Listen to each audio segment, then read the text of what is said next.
Здравейте на всички лъвове! Днес ще направя за вас подредбата Келтския кръст, в която ще разгледаме моментната енергия, кой идва към вас, съвет от Вселената, евентуално вашите действия, какво предстои в близко, в малко по-далечно бъдеще, какво държи подсъзнанието и какви са надежди, мечти, страхове, също така и какво оставяте в близкото минало. Нека да видим за лъвовете сега. Лъв. Нека да видим за лъвовете.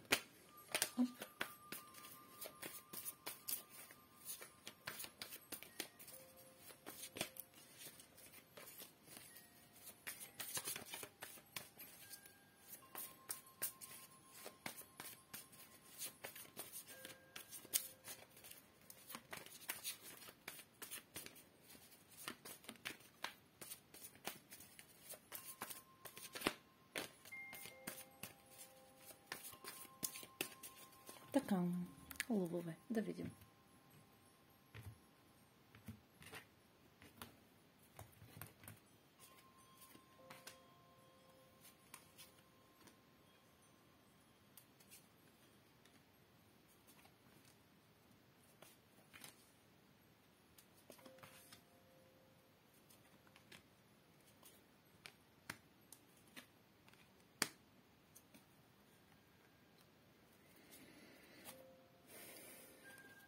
Така, скъпи лъвове. Това, което виждам за вас е, че може би в момента имате някакво усещане за безвремие, за пауза. Възможно е да имате нужда от почивка, възможно е да търсите начини, по които да успокоите себе си, да се починете, да медитирате, ако щете. Но определено имате нужда да премислите. Да премислите върху себе си и върху живота си. Доста генерално звучи, но е така. Възможно е тук да искате да разговаряте с някой конкретно, което да се е случило и в близкото минало, нещо да се е казало тук.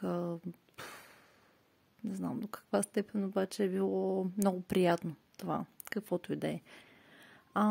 Ще стигне до там, като уточня всички карти, които са на масата.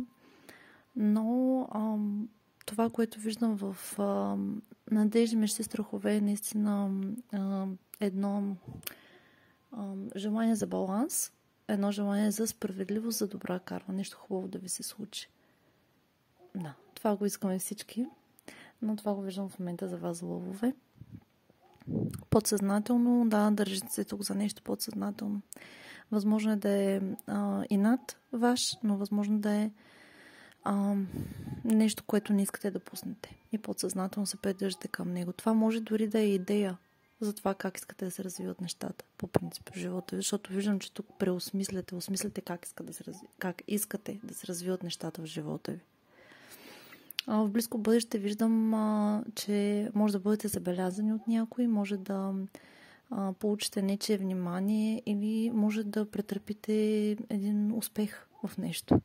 Нещо, което наистина ще ви зарадва, каквото и да е, то е с насочена светлина към вас. Какви ще са вашите действия? Ще опитате тук нещо. Ще опитате, но съвсем малко. Това е все едно да стопнете пръста в водата, да видите дали е топла или студена. Да, вие опитвате. Ще видя за какво се отнася, но не влагате цялото същество, със сигурност. Това виждам във вашите действия. Енергията, която идва към вас, е доста променлива. Това е човек, който претърпява самия някакви промени. Възможно е да дойде от нищото, от миналото, да почне да говори пак, да се обади.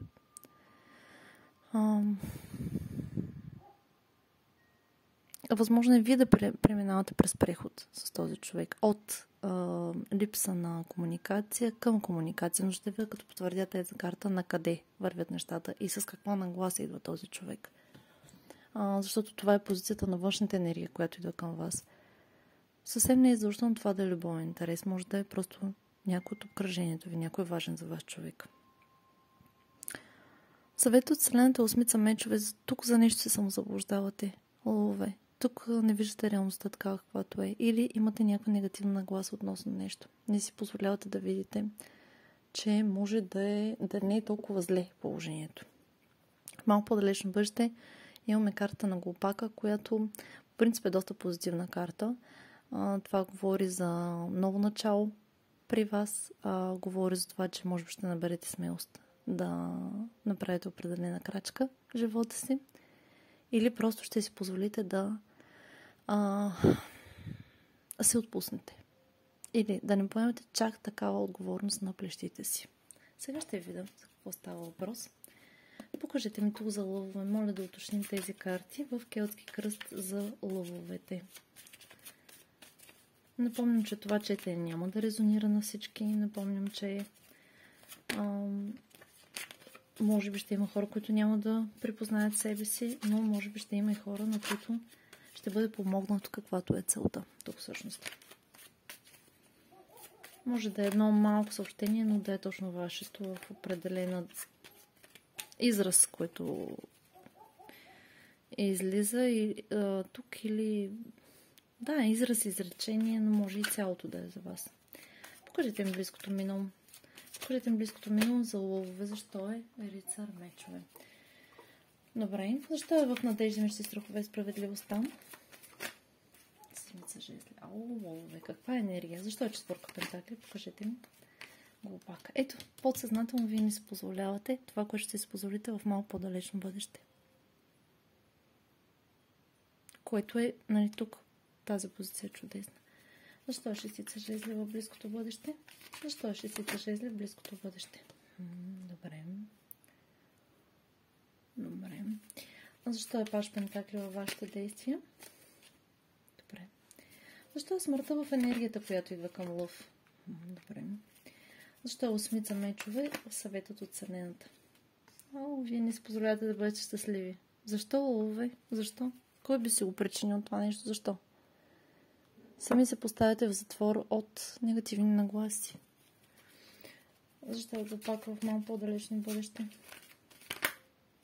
Звездата. Чудесно. Мога ли да получа за близко бъдеще? Защо е шестица жезли с десетка жезли? Покажете. Шестица жезли отново. Много интересно. Понякога потвърждавам, докато не разбера цялата история, и това на мен ми допада, защото почвам да нищя, стигам до някакви скрити знания. Сега, така. Какво виждам в близкото минало?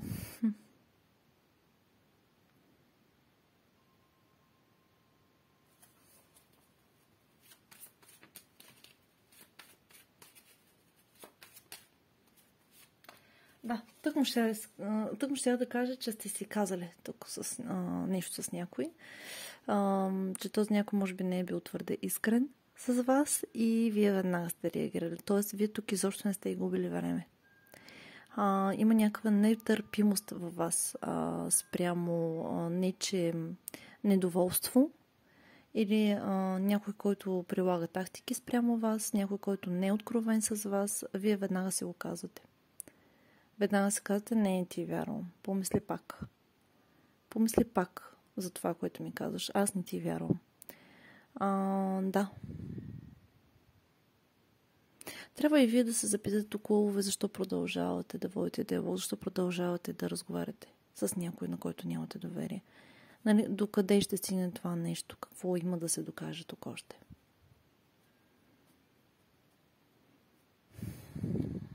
Възможно след това, което е изказано, вече да избягвате диалога, да. Но не знам дали така сте... Защото виждам в момента едно мълчание от ваша страна. Това е основната енергия.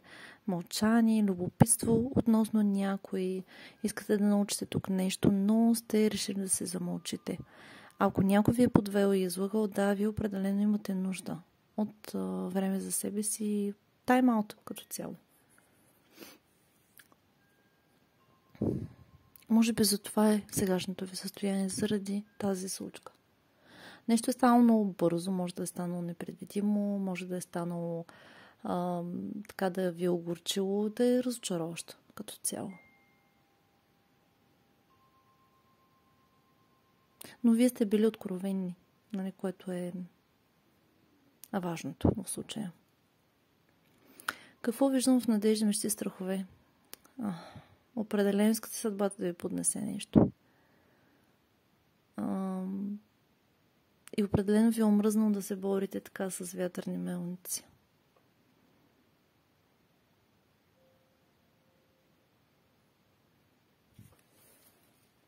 Днес ми трябва малко повече потвърдение, защото имам чувството, че вие се движите в едно пространство от много вероятности. Да, свързано е с отношенията тук. Възможно е да е свързано с определена връзка към някой и вие да си мечтаете да балансирате, но отново има резерви при вас. Отново сте резервирани. Добре, аз искам да балансирам. Аз искам да получа това, което заслужавам в любовта. Но мога ли да се доверя? Чакай малко да се пазя аз за всеки случай. Тоест, не мисля, че се разгръщате. Това е подсъзнателност. И не мисля, че се разтваряте в тази възможност. Наистина да се свържете с някой с пълно доверие. Разбирам, че това, разбира се, има своята история. Ако сте с опит, разбира се, нормално да не сте наивни, но тук не говорим за наивност. Тук говорим за дали вие не стоите на пътя. Нали? Помислете дали вие не стоите на пътя с начин си на мислене, че вие за всеки случай трябва да имате едно на ум. Тоест, ако вие се свързвате с чисто нов човек, тук може да е съвсем нов човек, който да няма нищо общо с миналия партньор, дали пък не се пазите твърде много, без да знаете какво всъщност идва да сътвори този човек във вашата реалност. Тоест тук има една предварителна предпазливост. Като цяло виждам, ловове, че вие не искате да се борите за любовта. Искате тя да ви се случи просто. Но не да се налага да се борите, да се карате, да се защитавате от някой, да, определено. И виждам, че вие четете, че заслужавате това нещо. В подсъзнанието, ловове, държите нещо много, много, обаче не ви показвате какво държите. Явно толкова здраво го стискате това нещо, че дори не искате да ми покажете какво е то. Какво е то? Което не ви позволява да минете напред. Но виждам, че тя самата ви душа иска да минете напред. Иска да започне на чисто. Иска да опита нещо ново. И в това няма нищо лошо. И това, което виждам в малко по-далечно бъдеще, отново се повтаря глупака, ми показва, че вие всъщност ще се умеете да се отворите за нещо ново в живота си. Това може да е нещо като сбъдната мечта, може да е свързано с отношения, разбира се, може да е свързано с друга идея, цел, която имате, но също едни хубави отношения също могат да бъдат цел. Нали, ако сте необвързани, защо не? Какво виждам в близко бъдеще? Уау!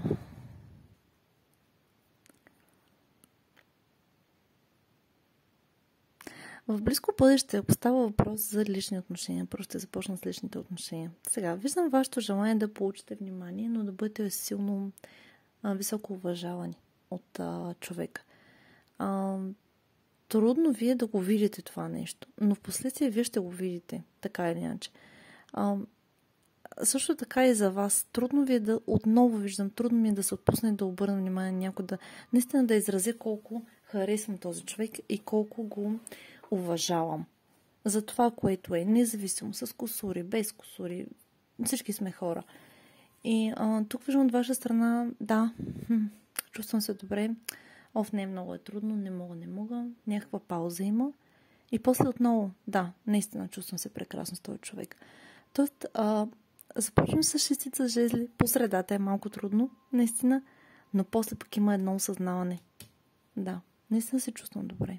Чувствам се забелязан, чувствам се добре. Това ми харесва за вас в близко бъдеще. Това някакси отваря вратичката за малко по-далечно бъдеще. Наистина да се отпуснете и да повярвате. Сега, ако е свързано това с работа, успехът е труден. Успехът е труден и е на цената на много жертви от ваша страна, саможертви. докато го постигнете и наистина го видите, защото той е там, той е на лице, но понеже вие може да се твърде заети, вие може да не виждате, че това нещо ще се отплати. И вие ще го видите в близко бъдеще. Ако това е свързано с работа в близко бъдеще, може това видео да го преслушате няколко пъти, за да видите в близко бъдеще как ще се развиват нещата и на работа, и в личния живот. Но ако е свързано с работа, ще видите, че този успех ви е в кърпа вързан. Благодарение на големия ви труд, който полагате. Да, трудно е, но вие не се отказвате. И тази саможертва си е заслужава. Тук може да получите нечие признание, може да ви повишат. Също така в работата може да се радвате на някакви бонуси, на някакви... Просто успех се дава за вас. Нещо, което наистина да ви зарадва от сърце. Може би, ако наистина сте много натварена работа, може би затова и търсите начин да се починете тук. Защото вие физически имате нужда да се почините. Може би имате нужда малко да останете сами. Какво виждам във вашите действия? Виждам, че вие си давате време за себе си. Ето това е. Давам си време за себе си. Да. Дори може да вложа тук нещо в себе си, като примерно може да е някаква малка сума в нещо, което да подобрите себе си. Но определено има насоченост към себе си. Затова може би и малко по-нататък вие започвате да преминавате в друго поле. В друго поле, което се случват хубави неща, защото вие самите ще се чувствате по-добре с вашите действия към себе си. Възможно е тук да ходите някъде, възможно е да си създадете условия за щастие, за радост, за почивка. Сега малко е, но е от сърце. Сега малко давате за себе си. Бих искала да видя, примерно, лъв, който дава повече за самия себе си. Но девятка чаша също е много добре. Възможно е тук да се наумявате всъщност какво искате и затова малко в по-далечно бъдеще да се отворите за тази възможност. Кой идва към вас? Това е човек, който все едно идва от... не от нищото, но от миналото определено. Или човек, с който сте нямали контакт известно време. И той се появява. Този човек ще иска развитие с вас. Ще иска да влага, да дава нещо от себе си. Покажете ми още за смъртта императрицата.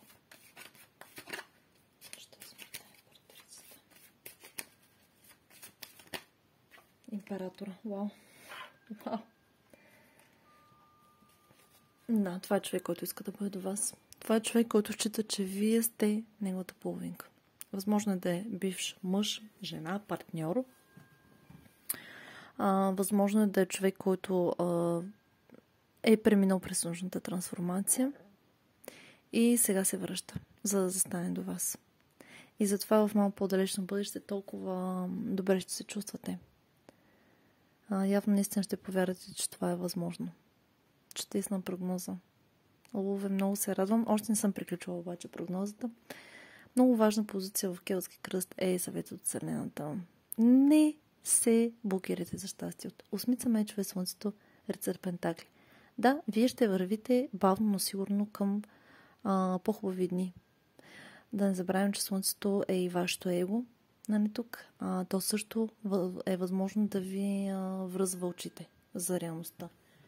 Тоест, много често хората заради егото си не си позволяват да изпитат хубави моменти, а могат да ги изпитат, само малко да го снишат и да се отворят за другия.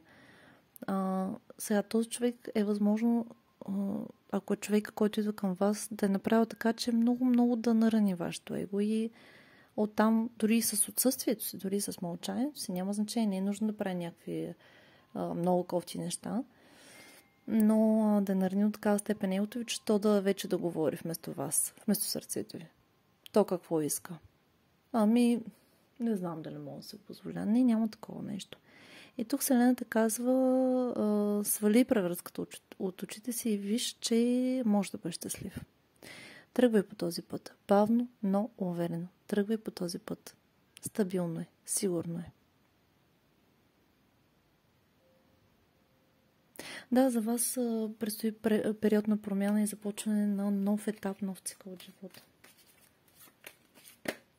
Да, вие започвате тук едно партньорство. Сега, възможно е да започнете от нулата. Имаме го пак. Започваме от нулата с обаче много голям оптимизъм. Го пак е оптимист.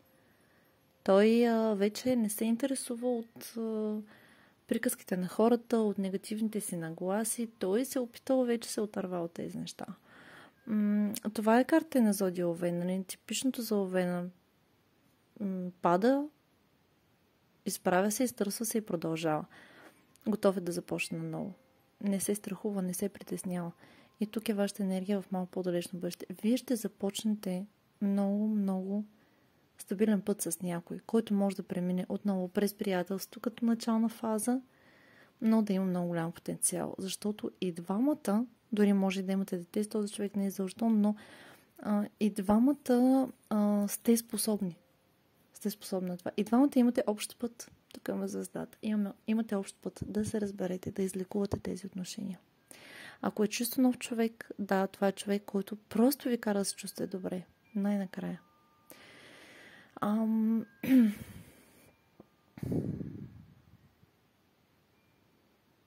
Дайте си тази почивка, която ви е нужна. И след това с нови сили. Но вашите усилия ще бъдат възнаградени. Ако това в по-далечно бъдеще, което виждаме по отношение на работата, да, вие започвате отново да говорим нулевата карта. Може да е нова работа, но може да е нов етап в тази работа, в която вие сбъдвате своя мечта.